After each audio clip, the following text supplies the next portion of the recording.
Who knows how to sharpen a pencil with a knife?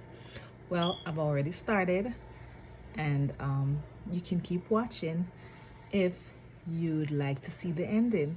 And while you're at it, please subscribe to my channel because I'm very interested. Like this video and share with your friends.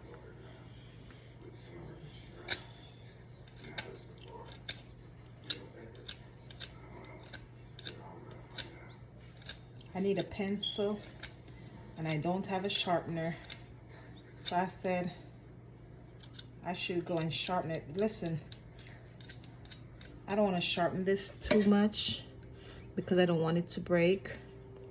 I probably should have done 2 of them, but I'm gonna do only 1.